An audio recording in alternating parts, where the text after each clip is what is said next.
Grabatzen ari garen unean gaueko 11:08 igaro diren honetan, Liverpoolek eta Real Madridek Anfield futbol zelaian jokatu duten Txapeldunen Ligako, fase ligako, bosgarren jardunaldiko norgehiagokaren analisia egingo dugu. Garaipena Liverpoolentzat izan da, 2-0 emaitzarekin, eta honen bestez Arne Sloten mutilak lider ipini dira, partida guztiak irabazita da, bostetik bost gogoratuko dugu, batetik Liverpoolek Premierrean asteburuko norgehiagokan 2-3 irabazi ziola Southamptoni, Real Madridek berriz butarken 1-3 irabazi zion Leganesi Madrildarren arteko derbi horretan.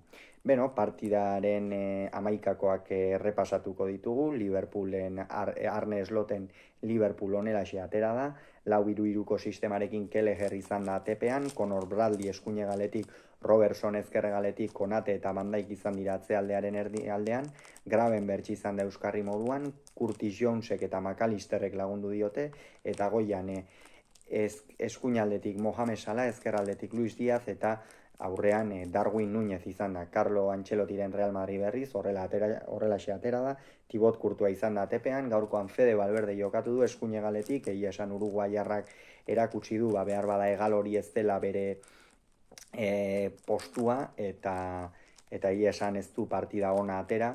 Ezkerraldetik izan da Ferland Mendy, Rudiger eta Asensio gaztea izan dira atzealdearen erdialdean, Asenzioren partidaz ere hitz egingo dugu, bere argi eta itzalak izan baititu, zelai erdian Modric, Kamavinga eta Bellingham aritu dira, eta goian Kylian Mbappé ezkerraldetik, Arda Güler eskuinaldetik, eta Brahim Diaz izan da bederatzi faltsu moduan jokatu duena.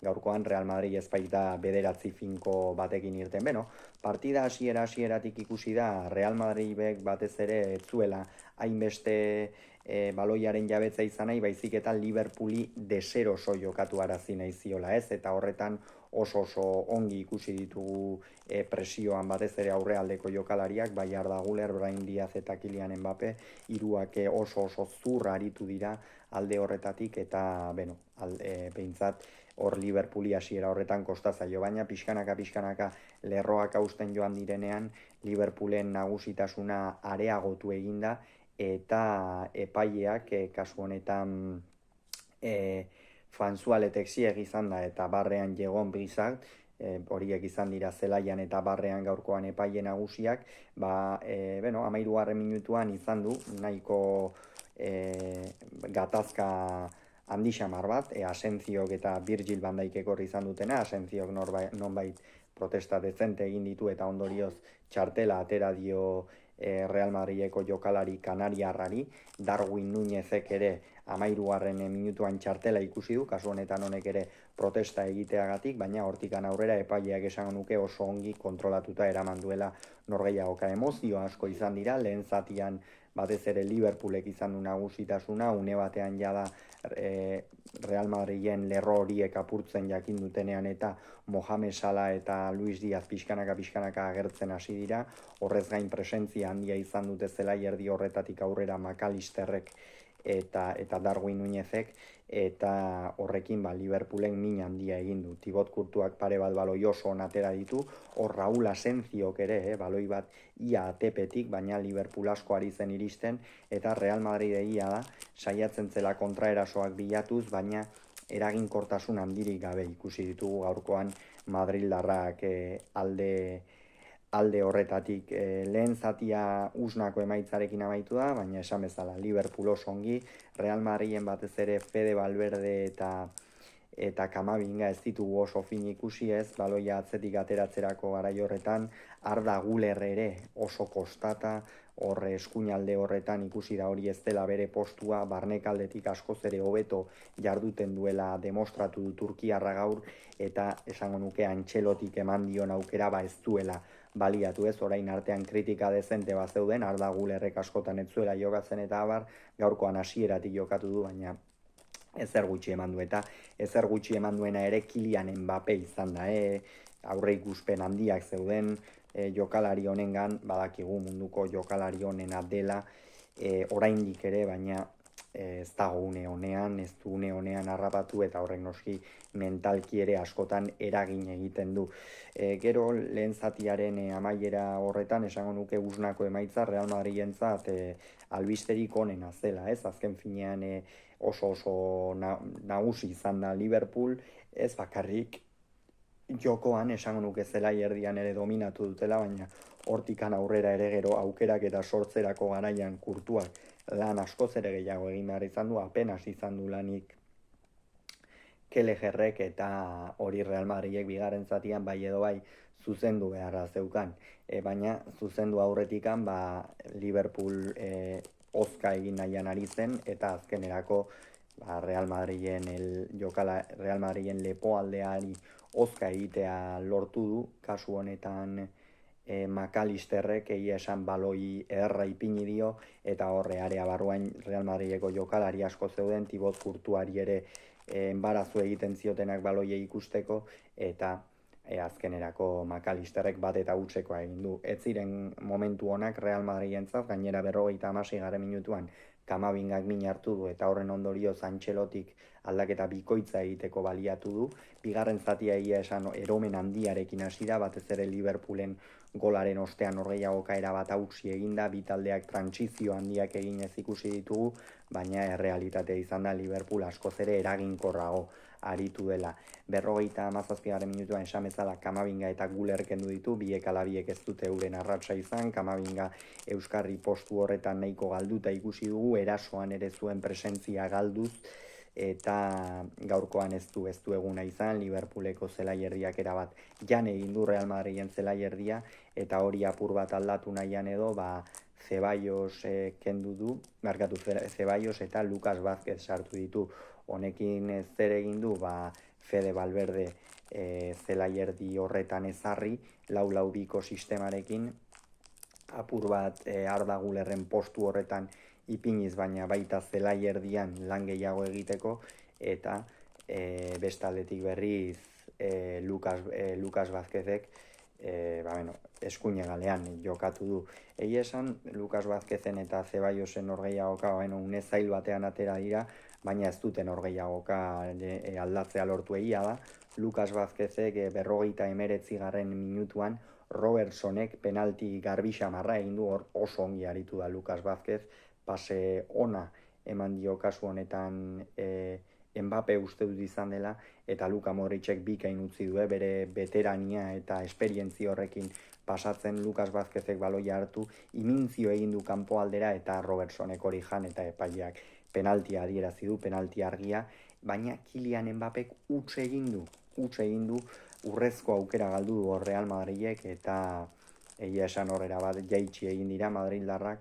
Partida aldatzen ari zela ikusita, 78. minutuan, oso perfil antzekoa duen jokalari baten alde egin du, baina behar bada atzealdean eta zelaierdian gehiago laguntzen duen Cody Gakpo atera du eslotek Darwin Núñezen ordez, eta benetan aldaketa oso eraginkorra izan da. Hala ere, aldaketa hau Darwin Núñezen norgehiagoka, ez da distiratsua izan, lehen zati horretan batez ere esango nuke Salak eta Luis Diazek eraman dutela norgehiagokaren batuta, baina orokorrean ez zaizkio baloi asko iritsi, asko lan egin behar izan du areaz kanpo eta Real Madrideko jokalarien presioan, eta gaurkoan izarrak edo distira beste batzuk atera dute Darwin Núñezen ordez.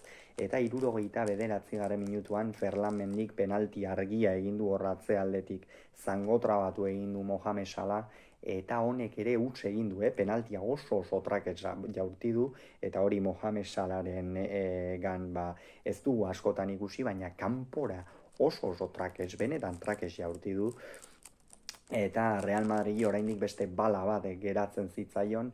71. minutuan Mendik kendu du, penaltia berak egin du, eta nik uste horrek ere eragina izan duela Antxelotiren aldaketa horretan, azken finean jada nekatuta zegoen, gal horretatik Sala askoz ere gehiago izaten ari zen, Gakpo ere zelaian zegoen, jokalari fresko bat, eta Real Madridek ere atzealdean jokalari fresko bat behintzat behar zuen, eta Fran García atera du.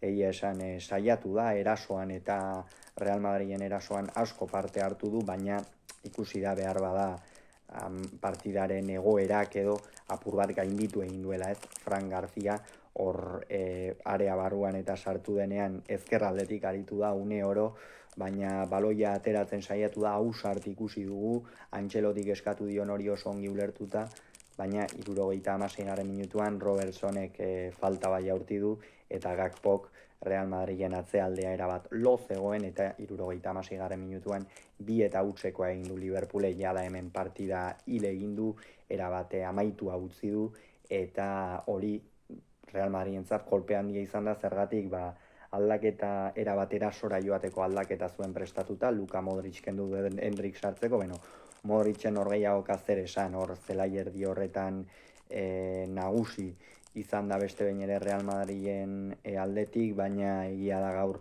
Liverpooleko zelai erdiak erabat jan egin dituela Real Madrilekoak, ez dute asko jokatzerik izan, gehiegi mugitu behar izan du, eta nik uste horrek gero pixkanaka itzaltzea ere ekarri duela, erasoan eta oso kamuts ikusi dugu Modric, ikusi dugu behar bada baloien bat edo beste sartzen Mbapperi, baina orokorrean oso gutxi iristen area ingurura, eta hori etzen Real Madrilentzat albiste ona. Bere ordez Endrick sartu da, saiatu da nola erdi punta horretatik, ez, gaur behar bada areako jokalari baino gehiago areaz kanpo ere baloia hartu eta abiadurarekin desberdintasuna markatzeko atera du Antxelotik, baina ez du hori lortu erdikalde horretatik.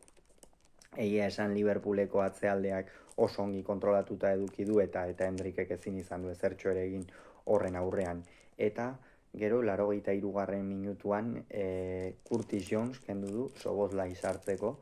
Egia esan Szoboszlai ere jokalari erasokorragoa, baina zelai erdi horretan jokatu dezakena. Curtis Jonesek isilik baina sekulako partida egin du. Egia esan Real Madrid irabazteko talde osoak ezinbestean partida oso nahi behar du, baina Jonesek ere hor zelai erdi horretan oso ongi ulertu du bere rola.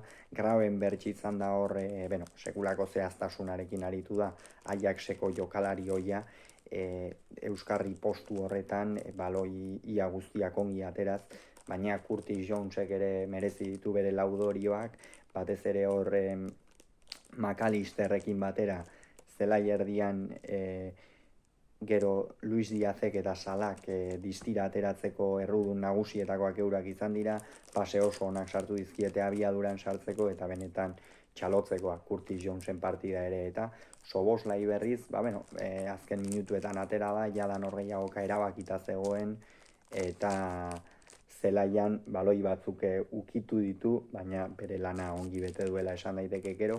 87. minutuan Conor Bradley, eskuinegaleko jokalariak min hartu du, eta ondorioz Joe Gomez atera du, eta Joe Gomezek ere azken minutu horiek jokatu ditu, eta egia esan Liverpoolek partida borobia egin du, goitik bera Real Madrid baino gehiago izan da. Antxelotiren taldea lehen zatian distiratsuago ikusi dugu, baina bat ere distirarik atera gabe, bigarren zatian erabat nuloa izan da bere agertzea, inorrez da agertu, eta egia esan Txamartin aldean, alarmak piztu direla, esan daiteke izan ere, une honetan, sailkapenean, esan dugu Liverpool lehen postuan dela, bostetik bost irabazita 15 punturekin, Real Madrid une honetan 24. postuan da, playoffeko langa berak markatzen du, eta ez dira garai honenak Antxelotiren taldearentzat. Hauxe beraz esan beharreko, aurrengoan gehiago izango zuen, bitartean ongi izan, agur.